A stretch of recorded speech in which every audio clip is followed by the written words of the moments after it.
Welcome back to Nasdaq Trade Talks. I'm your host, Jill Malandrino, Global Markets Reporter at Nasdaq. We've been coming to you live from the Singapore Fintech Festival, and joining me on set, we have Carlo Las Maris. He's a co-founder and COO of Hummingbot. We're going to take a look at liquidity mining, and as you know, in the cryptocurrency space, liquidity is always an issue in the cryptocurrency markets.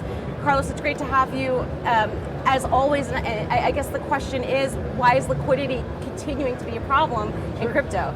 Sure. Thanks for having me on as You're well. welcome. So I think what we've seen over the last 3 years, there's obviously been a huge rise in the number of exchanges out there, also a number of token issuances. So what we've seen is there are now around 21,000 unique markets, actively traded markets. And we haven't seen an equal rise in the number of market makers to kind of offer liquidity for those different markets.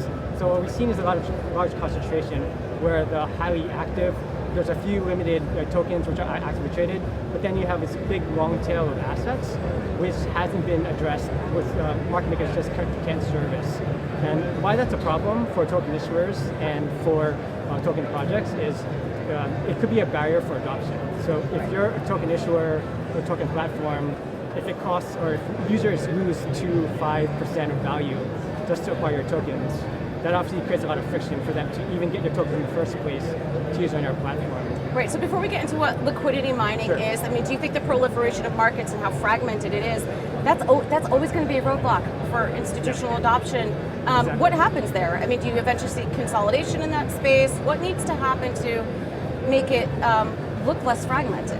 I think there'll be a few ways. I think one of our approaches is we're actually trying to make it so that all the markets trade more in line. So why we introduced kind of a Hummingbot or open source trading platform, it's a way to kind of unify the market. So we do different kinds of strategies that bring different liquidity across less liquid exchanges and kind of bring markets more in line. So that way it will kind of mitigate some of the fragmentation impacts of the different price disparities by using different strategies that kind of bridge the more active trading with the less active trading. We kind of consolidate amongst the levels to some degree. But I think in the longer term, yes, I think there will have to be some consolidation. I think right now, just because there's a lot of different regulatory jurisdictions that are kind of the source of some of this fragmentation, I think we'll have different centers, but I think in the long run, some of the small changes may not be sustainable. All right, so what is liquidity mining? Sure. So that's kind of a concept, an approach to liquidity that we introduced. So we created Hummingbot, and the idea there is if we enable anyone to become a quant or algo trader, so we basically access this potential previously untapped source of market making as well as inventory. So we have the general public. So right now, where typically market makers are just a limited number of quant hedge funds that can provide these services, by giving everyone the ability to market make, we basically unlock this whole potential pool of market makers. So what liquidity mining is now that we have this potential army of market makers, how do we actually harness that potential? So what liquidity mining is a way to coordinate the different users of Hummingbot who can provide market making and align them with exchanges and token issuers who are the folks who need liquidity.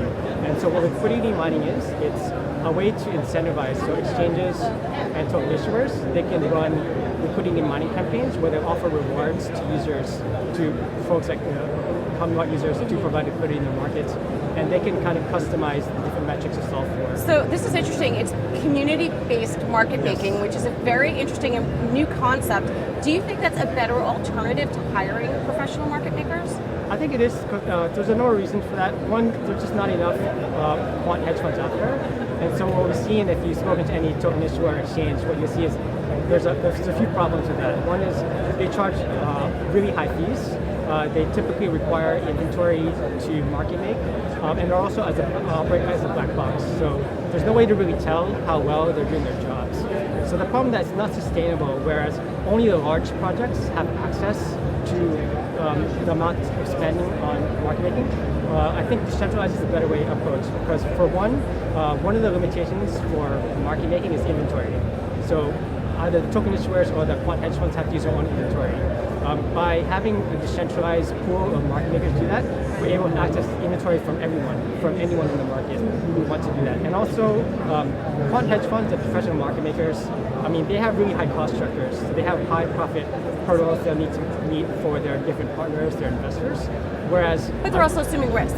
Yes, but in this case as well, I think like the bridge, the gap between, so if we have a decentralized market maker or an individual do market making, like their cost hurdles may not be that high. So they may not need to pay all these limited partners all these X amount returns.